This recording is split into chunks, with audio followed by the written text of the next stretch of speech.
Hello everyone, ఇలాంటి videos ముందుగా కావాలి అనుకుంటే వెంటనే మా ఛానల్ని సబ్స్క్రైబ్ చేసుకోండి. అప్కమింగ్ రివ్యూలోకి వెళ్ళిపోదాం. పోలీసులను చూడంగానే ఒక్కసారిగా పరందామయ్య, అనసూయమ్మ, దివ్య, అంకిత అందరూ అలాగే షాక్ అవుతారు. ఏంటి షాక్ అవుతున్నారు? పైకి మాత్రం మంచి కుటుంబాల్లాగే నాటకాలు ఆడతారు, పిల్లల్ని మాత్రం కిడ్నాప్ చేస్తారు. ఇక్కడ తులసి తులసి అన్న ఆవిడ ఎవరు అని అంటారు పోలీసులు. తులసి మా కోడలే. ఎవరిని కిడ్నాప్ చేసింది అని అంటుంది అనసూయమ్మ. ఎవరినో ఒకరిని కిడ్నాప్ చేయకుండా మీరు బ్రతికేలా లేరు. ముందు ఆవిడ ఎక్కడుందో చెప్పండి అని అంటారు పోలీసులు. మా కోడలు అలాంటిది కాదు బాబు, ఎవరి కోసమో వచ్చి ఎవరినో నిందిస్తున్నారు అని అంటుంది అనసూయమ్మ. ఓ ముసలాయనా, ముసలావిడ, మీకింకా బుద్ధి రావాలేదన్నమాట. మీ కోడలు ఒక పెద్ద బిజినెస్ మ్యాన్ కూతుర్ని కిడ్నాప్ చేసింది, ఎక్కడో కిడ్నాప్ చేసి దాచింది. కానీ ఆవిడికి తెలీదు మీ ఇద్దరిని లాకప్లో వేస్తే ఖచ్చితంగా తీసుకొని వస్తుంది అని చెప్పి అనసూయమ్మ పరందామాయిని ఇక పోలీస్ జీప్లో ఎక్కించుకొని లాకప్లో వేస్తారు పోలీసులు. ఇంద్రనీళ్ళు వాళ్ళిద్దరి వైపు చూస్తూ బా ఏంటి ఏంటి మీ కోడలేనా, కూతురేనా? ఆవిడి ఉద్దేశం ఏంటి? మీరందరూ ఒక గ్యాంగ్ కదా అని అంటాడు ఇంద్రనీల్. వాళ్ళకైతే ఏమీ అర్థం కాదు అనసూయమ్మకి, పరందామయ్యకి. ఇదేంటి అసలు? మేమేం తప్పు చేశాము? మిమ్మల్ని చూసి కూడా ఇదే ఫస్ట్ టైం బాబు, ఏమైంది అని అంటుంది. చూడండి, ఇలాంటి అమాయక మాటలు మాట్లాడి నా కూతుర్ని అదిగో మీ కూతురో కోడలో కిడ్నాప్ చేసింది. ముందు ఆవిడికి ఫోన్ చేసి ఇక్కడికి రమ్మనండి అని అంటాడు ఇంద్రనీల్. పోలీసులు భయపడిపోతూ బాబు బాబు కూర్చోండి బాబు, నిజంగా మీరు మా పోలీస్ స్టేషన్కి రావడమే మాకు చాలా గొప్ప విషయం. అలాంటిది మీరు ఇంత కోపంగా ఉన్నారు అంటే కమిషనర్ గారు మమ్మల్ని తిడతారు. రండి కూర్చోండి, ఖచ్చితంగా వీళ్ళ కోడల్ని ఎక్కడ ఉన్నా వెతికి పట్టుకుంటాము.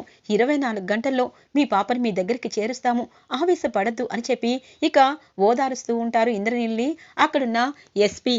ఓ పెద్దాయనా, ఓ పెద్దమ్మ, ముందు మీ కోడలు ఎక్కడుందో చెప్పండి. ఎందుకంటే ఆయన గురించి మీకు తెలీదు. ఆయనకి ముక్కు మీద కోపం, అలాగని జాలి అనేది లేదంటారు. ఇక తనకున్న ఆస్తినంతా రాసి ఇవ్వమన్నా రాసేస్తారు. తన ఒక్కగానొక్క కూతురు ప్రాణం కంటే ఎక్కువగా పెంచుకుంటున్నారు. రాత్ర బోనాల్లో మీ కోడలు ఆ పాపతో ఆడుకుందంట. తను తప్పించి ఎవరికి తెలిసే అవకాశం లేదు అంటున్నారు. మీ కోడల్ని తప్పకుండా ఆ పాపను తీసుకుని రమ్మనండి. పెద్దవారు, అసలే మీకు షుగరు, బీపీ లాంటివి ఉంటాయి. అలాంటప్పుడు టాబ్లెట్లు కూడా వేసుకోవాలి. ఇంకా లేటు చేయొద్దు అని చెప్పి ఎస్పీ ఇక పరందామయ్య, అనసూయమ్మతో చెప్తూ ఉంటారు.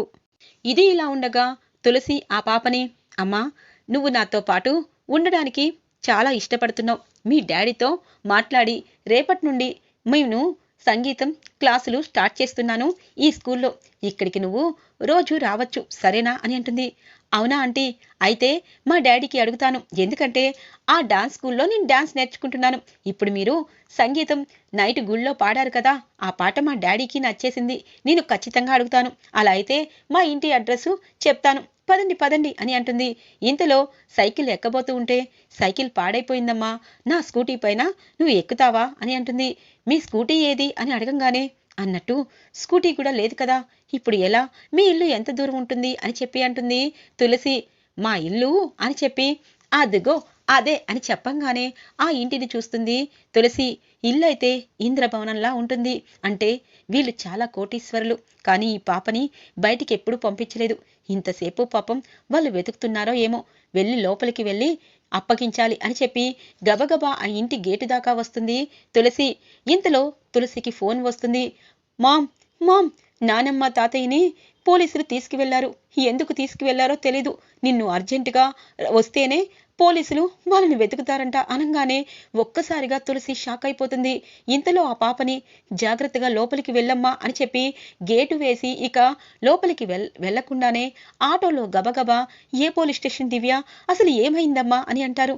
ఏమో మామ్, ఏమీ తెలీదు. ఎందుకు నానమ్మ తాతయ్యని తీసుకువెళ్లారో తెలీదు. కానీ నీకోసం వచ్చారు మామ్. బ్యాంక్ లోన్ కూడా మనం క్లియర్ చేశాము. అయినా సరే ఎందుకు ఇలా జరిగిందో అర్థం కావట్లేదు. పాపం నానమ్మ తాతయ్య బాధపడతారు.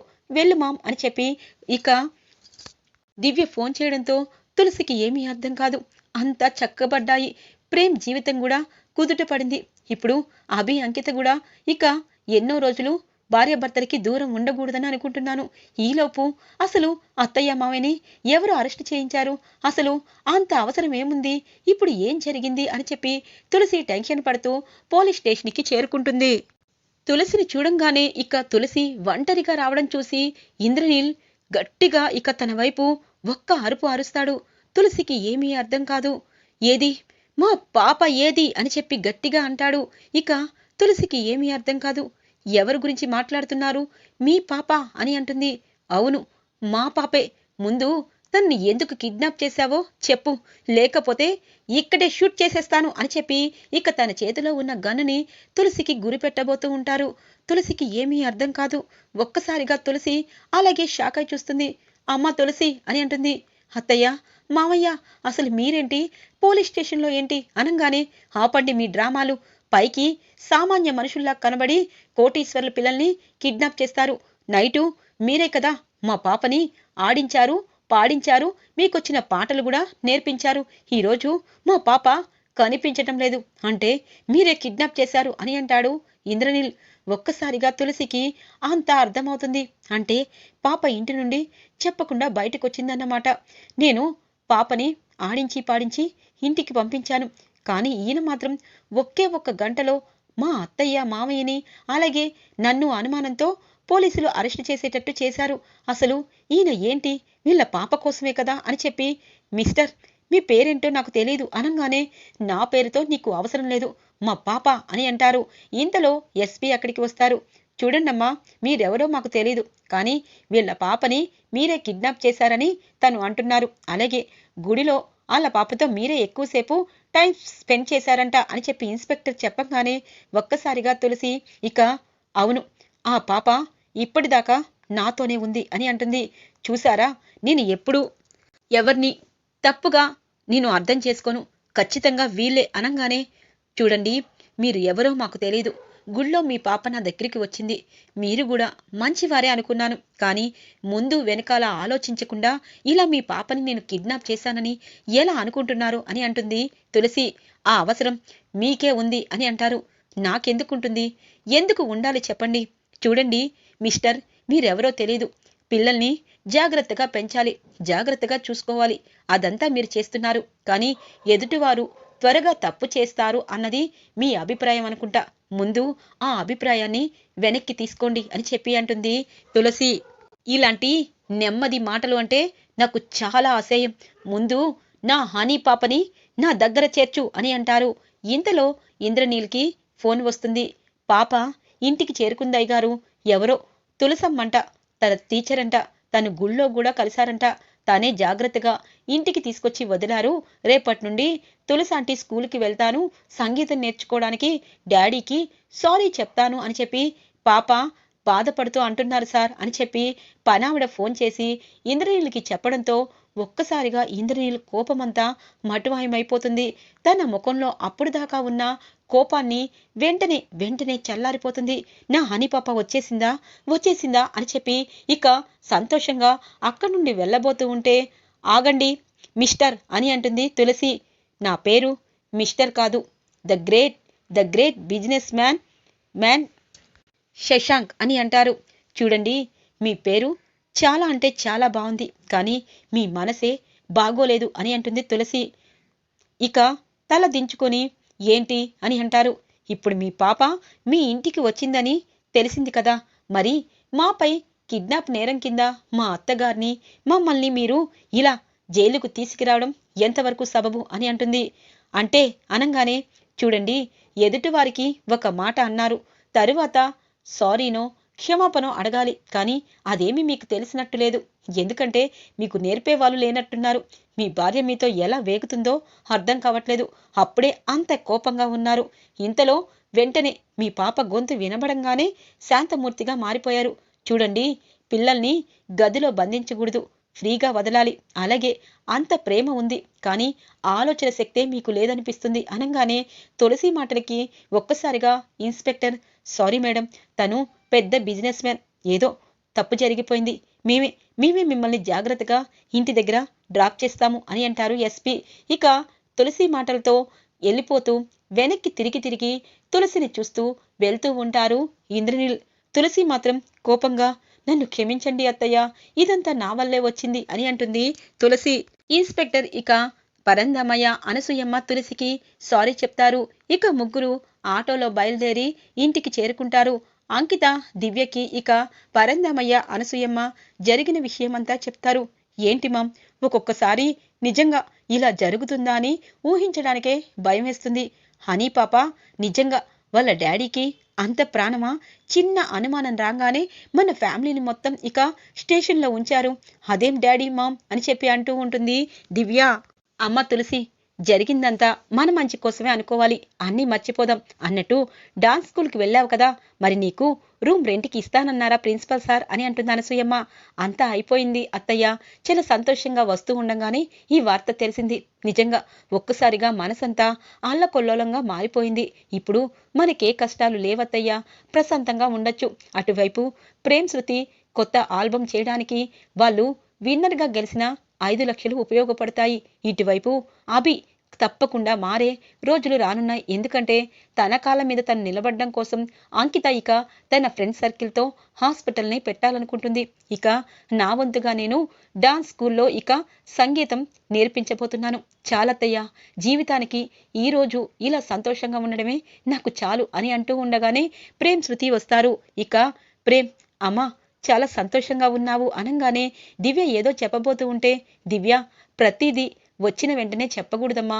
ఒక్కొక్కసారి మనం అనుకోకుండా కొన్ని సంఘటనలు జరుగుతాయి.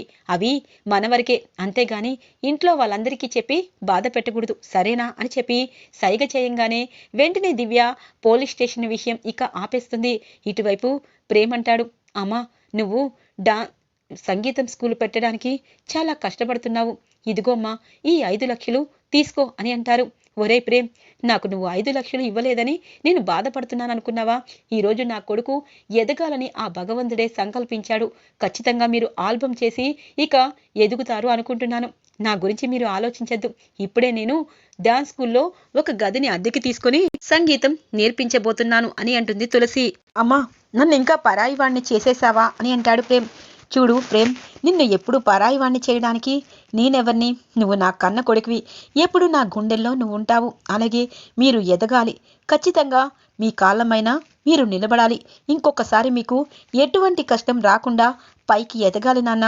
ఇప్పుడు నువ్వు 5 లక్షలు గెలుచుకున్నావు. అలాగే నువ్వు మంచి ఆల్బమ్ చేస్తే ఇక నీకు అవకాశాలు వెల్లువగా రావాలని ఈ అమ్మ కోరుకుంటుంది. అమ్మ శృతి, ఇద్దరు ఆల్బమ్ చేసుకోవాలి. ఇక నుండి నువ్వు ఎటువంటి జాబు చేయాల్సిన అవసరం లేదు అని అంటుంది తులసి. అవునంటీ, నేను కూడా ప్రేమ్కి అదే చెప్పాను, కానీ మీరు కష్టాల్లో ఉన్నారని అని అంటుంది శృతి. చూడమ్మా, నేను కష్టాల్లో ఉన్నా అవి తీరిపోయేంత కష్టాలు, కానీ మీరు ఆల్బమ్ చేస్తేనే ప్రేమ్ ఎదుగుదల మొదలవుతుంది. ఈ రోజు నుండి ఈ అమ్మ మాట ప్రకారం మీరు ఆల్బమ్ చేయబోతున్నారు. అలాగే శృతి, ఏ పని చేయకుండా మీ ఇద్దరు ఒకరికి ఒకరు సహాయం చేసుకుంటూ ఆల్బమ్ చేసుకోవాలి, అదే నా కోరిక అని అంటుంది తులసి. తులసి ఆశీర్వాదం తీసుకొని ప్రేమ్ శృతి ఇక ఆల్బమ్ కోసం వాళ్ళ ఇంటికి వెళ్ళిపోతారు. ఇది ఇలా ఉండగా ఇంద్రనీల్ ఇంటికి చేరుకుంటారు. పాప భయపడుతూ ఉంటే ఒక్కసారిగా, అమ్మా హనీ, ఏంటమ్మా నువ్వు ఒక్క క్షణం కనబడకపోయినా ఈ డాడీ ప్రాణాలతో ఉండడు, అలాంటిది అనంగానే, డాడీ అలా అనద్దు, సారీ, నేను గుడిలో కలిసిన తులసాంటితో చాలాసేపు కబుర్లు చెప్పాను. అలాగే నీకు ఒక విషయం తెలుసా, ఆ ఆంటీ చాలా మంచిది. ఇదిగో పక్కన నేను డాన్స్ నేర్చుకుంటున్నాను కదా, అక్కడే రేపటి నుండి తను సంగీతం నేర్పిస్తారంట. సంగీతం కూడా నేర్చుకుంటాను డాడీ అని అంటుంది. ఇక ఇంద్రనీల్ సంతోషంగా, సరే అమ్మా, కానీ ఇంకొకసారి ఇలా చెప్పకుండా ఎక్కడికి వెళ్ళొద్దు. నువ్వు వెళ్ళిన మరుక్షణం ఈ డాడీ ప్రాణాలతో ఉండడు, నువ్వే ప్రాణంగా బ్రతుకుతున్నాను. నిన్ను చూస్తేనే నాకున్న కోపమంతా పోతుందమ్మా అని అంటాడు ఇంద్రనీల్.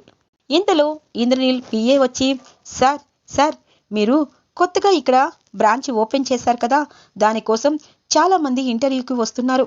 ఖచ్చితంగా ఈరోజు ఒక ½ అన్ అవర్ మీరు ఇంటి నుండి టైం కేటాయించాలి అని అంటారు.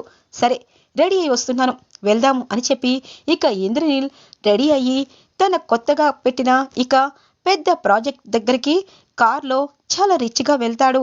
ఇది ఇలా ఉండగా లాస్య చాలా గ్రేట్గా ఫీల్ అయ్యి, దందు నీకొకటి తెలుసా, నేను ఇప్పుడు ఒక ఇంటర్వ్యూకి వెళ్తున్నాను. నువ్వు మొన్నటిదాకా ఇంటర్వ్యూకి వెళ్ళాలన్నావు కదా, అక్కడ కొత్తగా the great business man Shashank కొత్తగా ఒక ప్రాజెక్ట్ పెట్టారు. ఈ రోజే ఓపెన్ కూడా చేయబోతున్నారు. ఇంటర్వ్యూలు కూడా కాంటాక్ట్ చేస్తున్నారు ఆ ఇంటర్వ్యూకి. నువ్వు నేను వెళ్దాము, ఖచ్చితంగా జాబ్ గ్యారంటీ, రెడీ అవ్వు అని అంటుంది. ఇక లాస్య, అవునా, నిజంగా ఎప్పుడు మనం పేపర్లోనూ ఫొటోస్లోనూ చూస్తున్నాము, తను ఇక్కడ వచ్చి పెద్ద ప్రాజెక్ట్ వర్క్ ఓపెన్ చేశారా? పదలాస్య, ఖచ్చితంగా ఇంటర్వ్యూకి వెళ్దాం, కనీసం మనం చూసినట్టేనా ఉంటుంది అని చెప్పి నందు లాస్య ఇక రెడీ అయ్యి కరెక్ట్గా ఇంద్రనీల్ ఇక ఓపెన్ చేసిన పెద్ద ఫ్యాక్టరీ దగ్గరికే వాళ్ళు కూడా ఇంటర్వ్యూకి వస్తారు. ఈరోజు ఎపిసోడ్ ఇలా ఎండ్ అవుతుంది ఫ్రెండ్స్. రాబోయే ఎపిసోడ్స్ అతి పెద్ద మలుపులు తిరగబోతూ తులసి జీవితాన్నే ఇక మలుపు తిరగబోతుంది. ఈరోజు ఎపిసోడ్ ఇలా ఎండ్ అవుతుంది ఫ్రెండ్స్. రాబోయే ఎపిసోడ్స్ కోసం మా ఛానల్ని సబ్స్క్రైబ్ చేసుకోండి. Thanks for watching.